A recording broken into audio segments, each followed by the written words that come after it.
오늘 말씀의 제목은 놀라운 하나님의 은혜입니다. 필립 얀시라는 작가가 자신의 책에서 한 상담가의 글을 인용한 대목이 있어서 제가 조금 소개해 보겠습니다.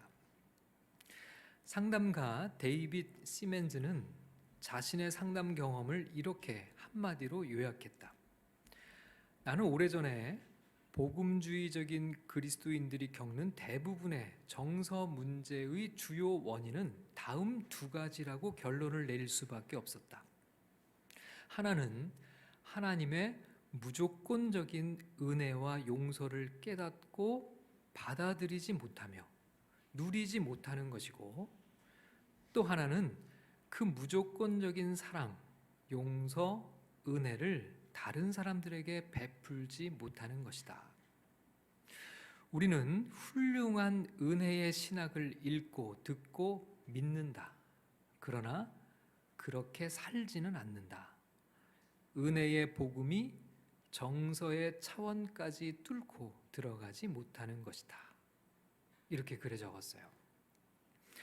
하나님의 무조건적인 은혜와 용서를 깨닫는 것.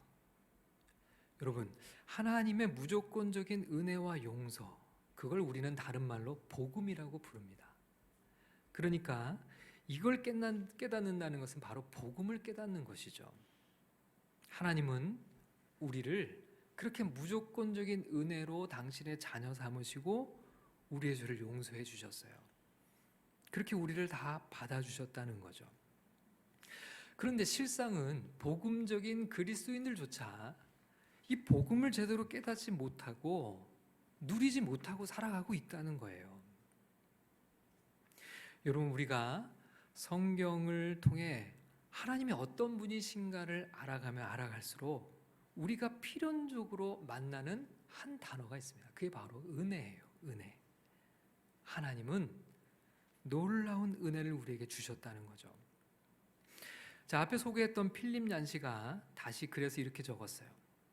은혜에 대한 목마름, 이것이야말로 사람들이 교회를 찾는 이유가 아닐까.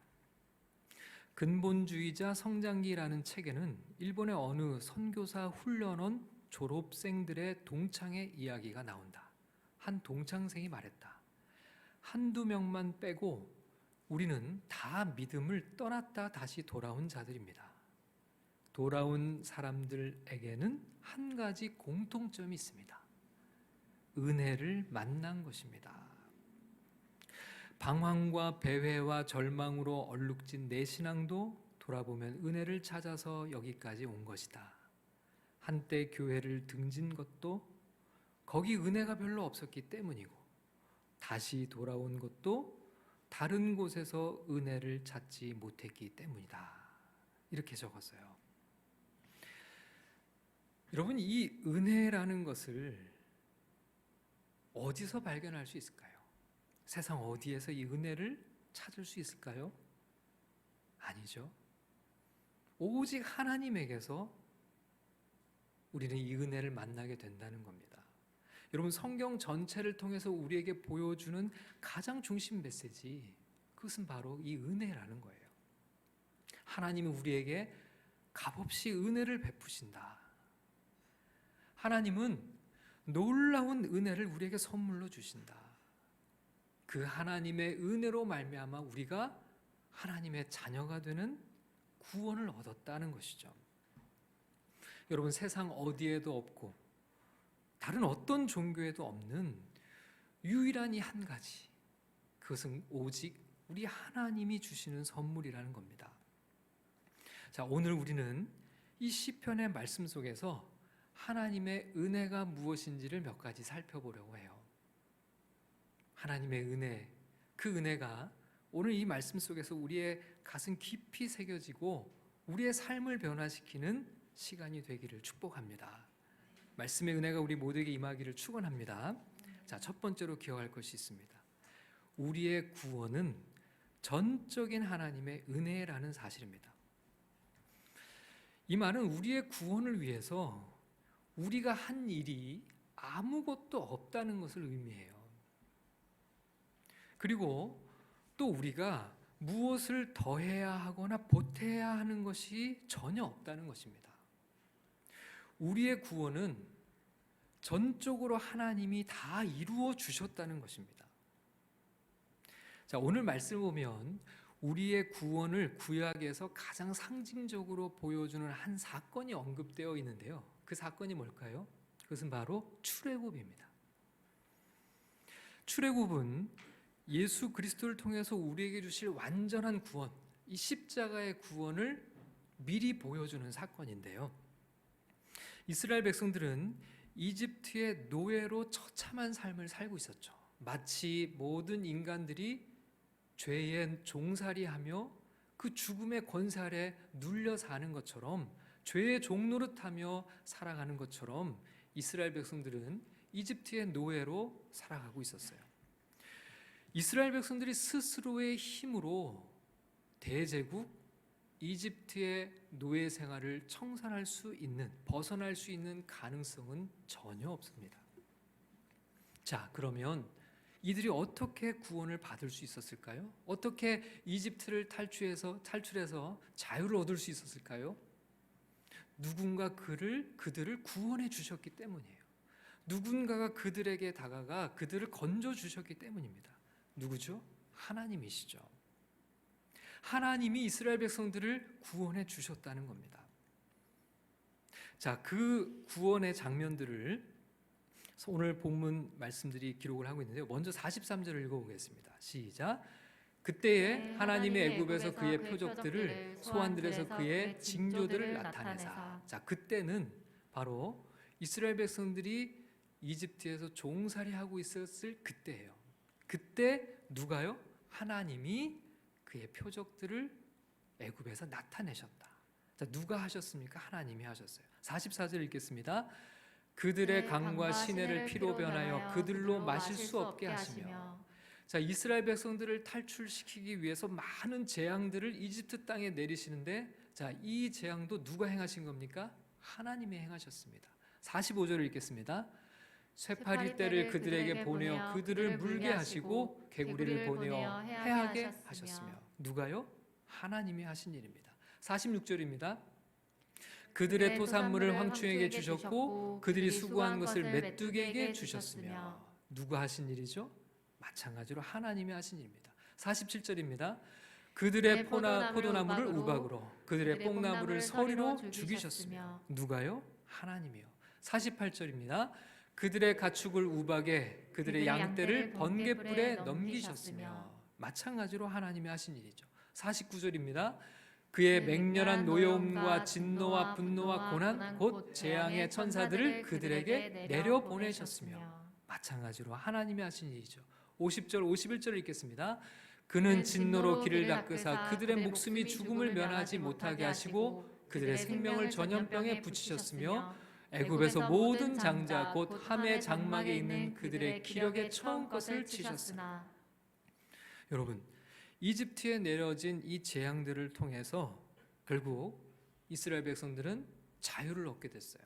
자, 그런데 여러분, 이 모든 기록 속에서 이스라엘 백성들이 한 일이 무엇인가요? 하나라도 찾으셨습니까? 하나도 없습니다. 처음부터 끝까지 누가 하신 일이에요? 하나님이 하신 일이었다는 거죠. 그러면 여러분, 이 구원을 누가 받은 겁니까? 누가 이 출애굽을 통한 구원의 수혜자들입니까? 그건 바로 이스라엘 백성들이잖아요. 이스라엘 백성들이 구원을 받은 건데, 그런데 정작 이 구원을 위해서 이스라엘 백성들이 한 일은 하나도 없다는 겁니다. 모든 것을 하나님이 이루셨다는 거예요. 이스라엘 백성들이 한 것이 단 하나도 없이 처음부터 끝까지 다 하나님이 하셨다. 여러분, 그래서 이것이 은혜라는 거죠.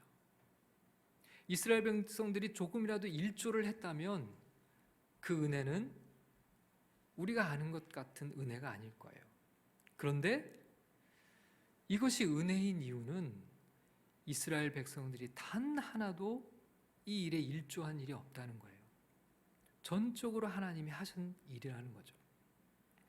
자, 그렇게 이집트에서 이스라엘 백성들이 건져 나오고 또 하나님은 이들을 인도하십니다. 자, 52절부터 53절까지 읽겠습니다. 시작. 그가 자기 백성은 양같이 인도하여 내시고 광야에서 양떼같이 지도하셨도다. 그들을 안전히 인도하시니 그들은 두려움이 없었으나 그들의 원수는 바다에 빠졌도다. 하나님께서 자기 백성들을 양같이 인도하시고 지도하시고 안전하게 지키셨다는 거예요. 그리고 나아가서 약속의 땅 가나안, 새로운 터전으로 인도하셨어요. 자, 54절과 55절을 읽겠습니다. 시작. 그들을 그의 성소의 영역 곧 그의 오른손으로 만드신 산으로 인도하시고 또 나라를 그들의 앞에서 쫓아내시며 줄을 쳐서 그들의 소유를 분배하시고 이스라엘 지파들이 그들의 장막에 살게 하셨도다. 출애굽시키시고 약속의 땅으로 인도하셨어요. 그리고 그 땅에 살고 있던 이들을 쫓아내시고 그곳의 땅을 분배하셔서 이제는 이곳에서 살게 하신 이 모든 일들을 누가 하셨다고요? 하나님이 하셨다. 여러분, 우리의 구원도 마찬가지라는 겁니다. 여러분, 우리 인간은 스스로 구원할 수 있는 능력이 없어요. 그래서 우리를 구원할 구원자가 외부로부터 반드시 와야 하는 것입니다. 그런데 우리 하나님이 우리 가운데 오셔서 우리의 구원을 위해서 모든 일을 다 이루셨다는 겁니다. 처음부터 끝까지요. 모든 죄의 대가를 대신 치르셨어요. 그리고 예수 그리스도를 통해서 우리의 구원을 완성하셨다는 겁니다. 여러분, 우리가 십자가 위에 조금이라도 더하거나 보탤 것이 하나도 없다는 거예요. 하나님께서 죄인들을 구원하시기 위해서 죄 없으신 당신의 아들 예수를 인간으로 보내셔서 우리 죄를 대신 짊어지게 하시고 십자가에서 피 흘려 죽게 하셨어요. 여러분, 이 구원을 위한 이 일에 우리가 무엇을 한 가지라도 한 것이 있나요? 아무것도 없습니다. 하나님이 다 이루어 주셨어요. 우리는 다만 주님이 주신 그 구원의 은혜를 받아들이기만 하면 된다는 겁니다. 이것이 바로 성경이 우리에게 말씀하는 은혜예요. 전적인 하나님의 선물. 주님이 모든 값을 다 치르쳐 주시고 우리의 죄를 값없이 용서해 주셔서 무조건적으로 우리를 당신의 자녀 삼으신다는 이 사실, 이 은혜를 주님이 우리에게 약속하신 거죠. 자, 그런데 우리 인간은 이 은혜에 어떻게 반응을 할까요? 자, 두 번째, 그러나 인간은 은혜를 주신 하나님을 오히려 아프게 한다는 것입니다. 여러분, 40절 말씀을 같이 읽어보겠습니다. 시작. 그들이 광야에서 그에게 반항하며 사막에서 그를 슬프시게 함이 몇 번인가.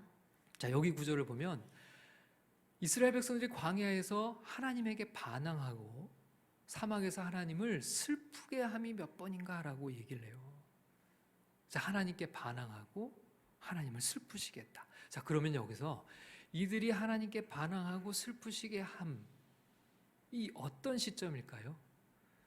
자, 이 시점은 광야라고 표현이 되어 있으니까 사실은 출애굽 이후입니다.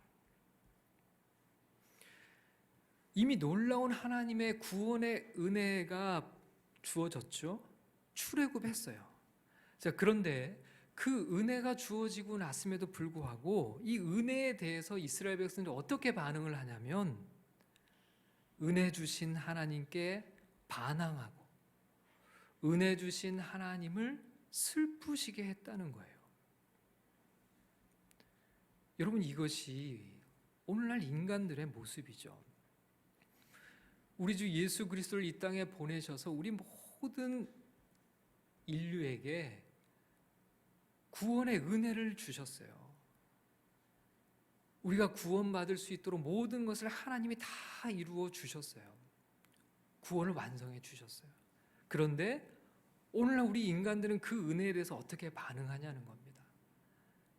하나님의 은혜를 무시하고 반항으로 일관하며 계속 하나님을 슬프게 하고 있는 이 모습, 그 모습을 우리는 여전히 목도하고 있지 않습니까?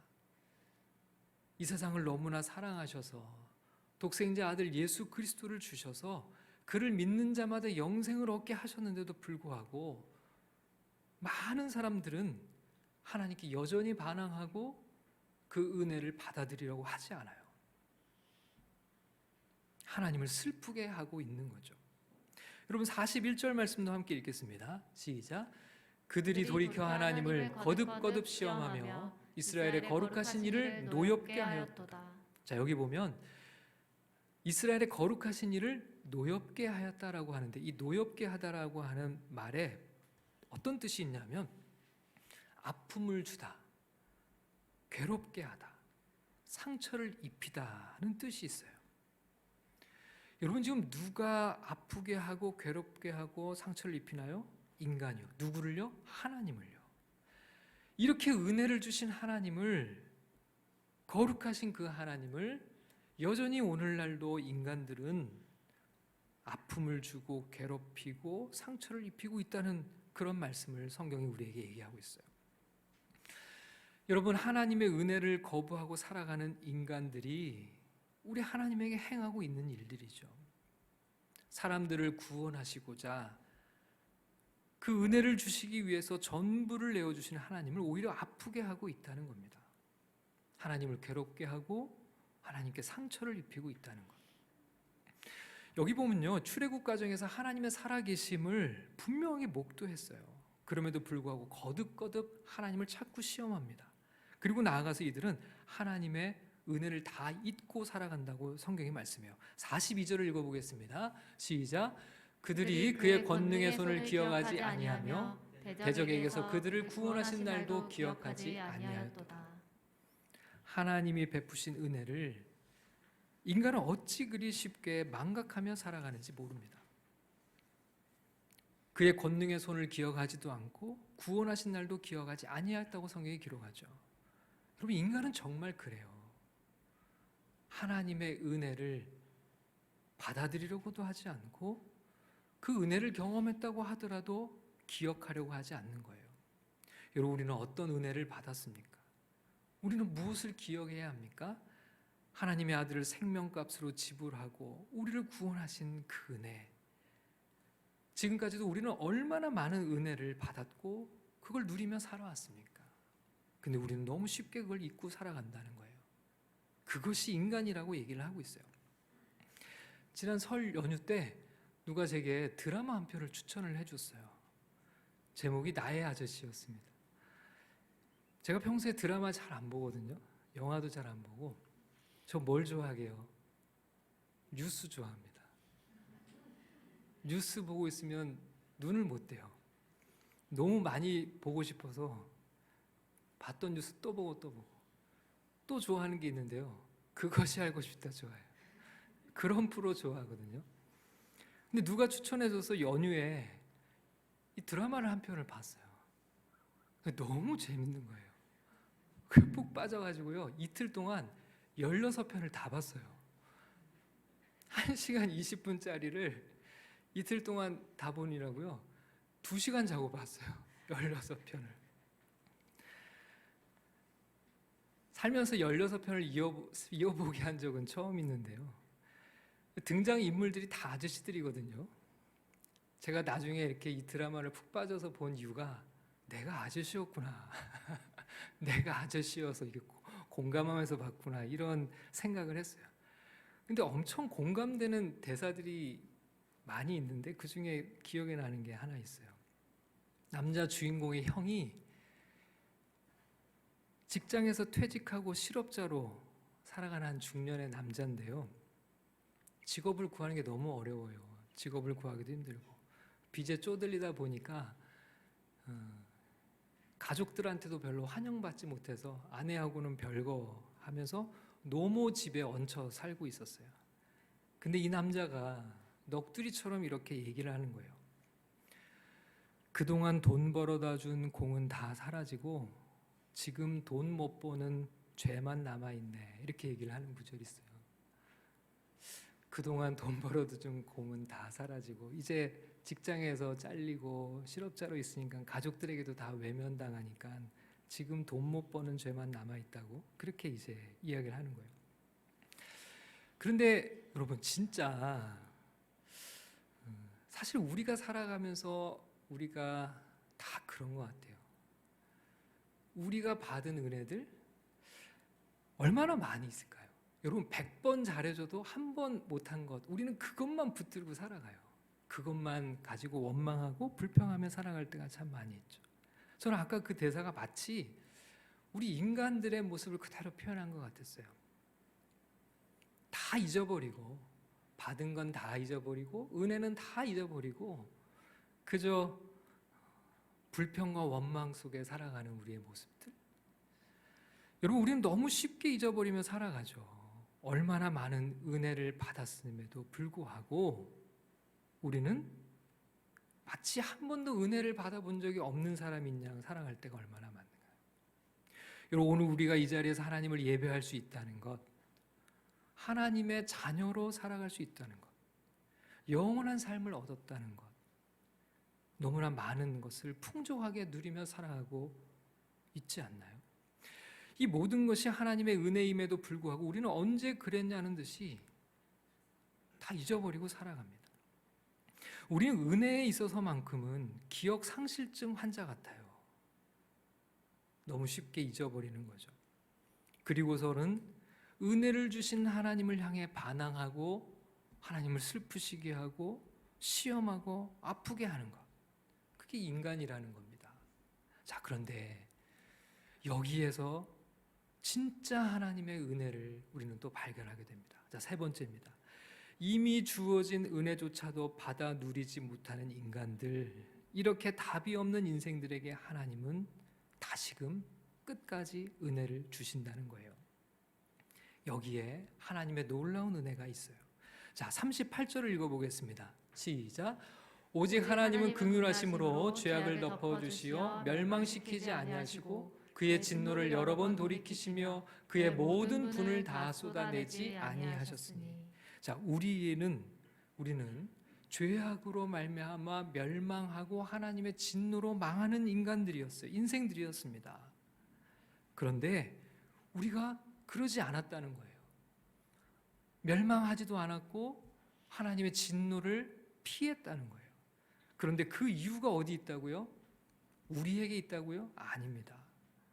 우리는 원래 죄악으로 심판받아 마땅한 존재인데 우리가 구원받을 수 있었던 이유, 그 이유가 어디 있는가? 그것은 바로 하나님의 은혜 때문이라는 거예요. 여러분, 여기에 말씀에 오직 하나님은 긍휼하심으로라고 얘기를 하고 있어요. 우리는 죽음 마땅한 존재들인데 하나님의 은혜조차 거부하고 그 은혜를 무시하고 살았던 그런 존재들인데도 불구하고 오직, 자, 이 오직은 그러나라고 바꾸어 읽어도 같은 의미가 됩니다. 그러나 오직 하나님이 긍휼하시기 때문에, 하나님이 우리에게 끝까지 은혜를 주시기 때문에 우리가 하나님의 진노로 멸망하지 않았다는 거예요. 여러분, 처음부터 끝까지 하나님이 은혜를 주셨는데 그 은혜조차 받지 않으려고 받아들이려고 하지 않는 우리들을 하나님께서 그 은혜를 안겨주셨어요. 그게 더 큰 은혜라는 겁니다. 정말 일말의 소망도 없는 우리들을 향해 하나님은 강권적으로 당신의 자녀를 삼으셨다는 거예요. 여러분, 39절을 읽어보겠습니다. 시작. 그들은 육체이며 가고 다시 돌아오지 못하는 바람임을 기억하셨습니다. 왜냐하면 우리 인간이 어떤 존재인지를 하나님은 너무나 잘 알고 계셨기 때문이라는 거예요. 우리 인간이 소망이 없는 존재라는 것을 인간은 모르고 살아갈지 몰라도 하나님은 너무 잘 아셨기 때문에 우리의 구원을 하나님이 다 이루어 주셨고, 그것조차 받아들일 줄 모르는 인간들에게 하나님은 끝까지 은혜로 당신의 자녀들을 살리셨다는 거예요. 우리 인간을 너무나 잘 아시는 하나님께서, 인간들에게 소망 없음을 아시는 하나님께서 하나님의 은혜가 아니고서는 결단코 구원받을 수 없는 인간들을 위해서 전적으로 은혜를 베풀어 주셨기 때문에 오늘 우리가 이렇게 하나님을 믿고 섬기며 영생을 누리며 살아갈 수 있다는 것입니다. 우리는 절대적으로 하나님의 은혜를 필요로 하는 자들입니다. 우리에게는 결단코 소망이 없어요. 이미 주어진 은혜조차도 받아 누릴 줄 모르는 존재들이죠. 은혜를 받아 누리는 것조차 하나님의 은혜가 아니고서는 불가능한 자들이 바로 우리들입니다. 여러분, 우리가 어떻게 이 자리에 있을 수 있나요? 하나님의 은혜 때문이죠. 어떻게 우리가 예수 그리스도를 믿게 되었습니까? 하나님의 은혜 때문이죠. 우리가 어떻게 영원히 하나님을 떠나지 않을 수 있습니까? 내가 하나님을 붙들고 있나요? 아니죠. 하나님의 은혜가 나를 붙들고 있기 때문이죠. 모든 것이 하나님의 은혜죠.